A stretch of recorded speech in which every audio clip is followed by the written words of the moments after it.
Sobat siswa dimanapun Anda berada, kelas 5. Kali ini kita belajar dari tema kedua, subtema ketiga, pembelajaran ke-6. Pembelajaran 6 ini adalah merupakan akhir daripada subtema yang ketiga. Oke, langsung saja kita lihat di layar. Pada pembelajaran kelima, kamu telah membuat sketsa gambar cerita. Sesuai tema yang telah kamu pilih, sekarang saatnya kamu mewarnai gambarmu. Nah, jika siswa belum punya sketsa, tidak apa-apa, tidak usah khawatir, nanti kita beri bantuan seperti apa caranya. Ada dua macam teknik pewarnaan, yaitu pewarnaan basah dan pewarnaan kering.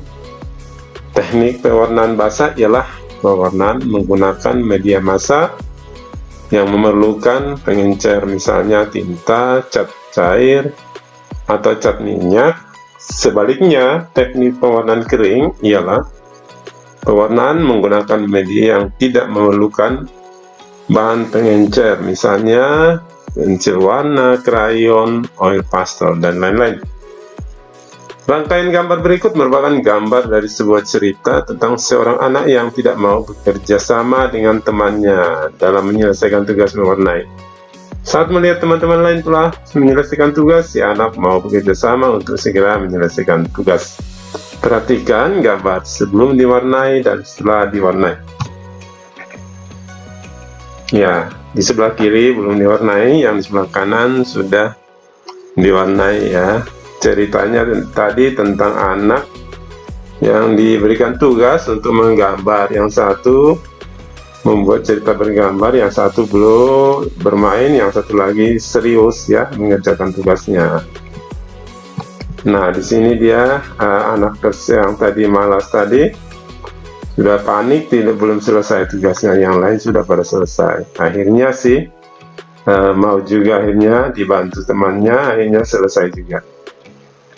Oke, dengan memperhatikan gambar-gambar di atas, gambar-gambar sebelah kiri merupakan gambar sketsa yang telah disempurnakan. Gambar-gambar sebelah kanan merupakan gambar-gambar yang telah diwarnai. Pada halaman berikut, kamu akan melihat gambar yang diwarnai telah disusun menjadi cerita dengan ditambah teks cerita. Ini contoh gambar cerita ya. Contoh judulnya akibat tidak bekerja sama. Nah, inilah salah satu gambar cerita yang dibuat ya. Nah, di situ terlihat ada percakapan juga yang seperti ini, percakapan. Ada terlihat percakapan ya, yang ini ya, percakapan ya. Iya, ini percakapan tuh. Percakapan harus dibuat juga nanti ya, kalau ditugaskan membuat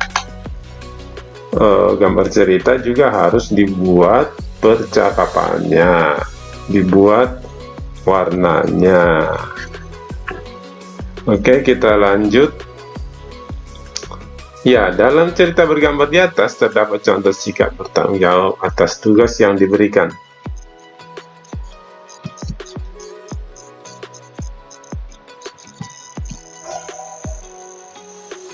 Sikap bertanggung jawab memang harus selesai dilatih sejak kecil supaya menjadi kebiasaan, sehingga kita dewasa nanti menjadi kebiasaan hingga kita dewasa nanti.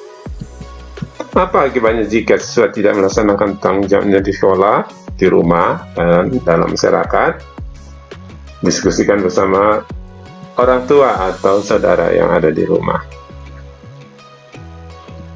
Ya. Nah, ini adalah salah satu contoh di mading gambar-gambar yang bersifat gambar cerita ya. Kita langsung saja, kita terus. Nah, di sini bersama orang tua, tanyakan kepada orang tuamu apakah selama ini kamu telah melaksanakan kewajibanmu dengan penuh tanggung jawab atau belum. Jika belum, mintalah saran kepada orang tuamu untuk memperbaikinya. Tanggung jawab sebagai manusia selalu setiap orang pasti ada, walaupun masih kecil, walaupun masih kelas 5, kita semua sudah belajar harus bertanggung jawab. Ya, yang bisa kita lakukan yang sederhana-sederhana ya, harus bertanggung jawab mandiri ya, tidak harus dibantu semua sama orang tua. Ingat itu pesan Bapak ya. Nah, tugas kamu sekarang nanti akan membuat gambar cerita ya, gambar cerita seperti contoh tadi. Nah, gambar-gambarnya cukup digunting saja, dipotong atau dicari gambar dari tempat-tempat lain boleh ya, tidak harus dilukis karena membutuhkan keahlian yang khusus untuk menggambar atau melukis seperti ini ya. Boleh dipotong-potong, terus nanti tambahkan ada percakapan-percakapan mereka ya. Demikianlah pembelajaran kita kali ini. Semoga bisa memahami gambar cerita yang sudah kita pelajari hari ini. Atas perhatiannya diucapkan terima kasih. Ketemu kembali pada pertemuan video berikutnya. Salam.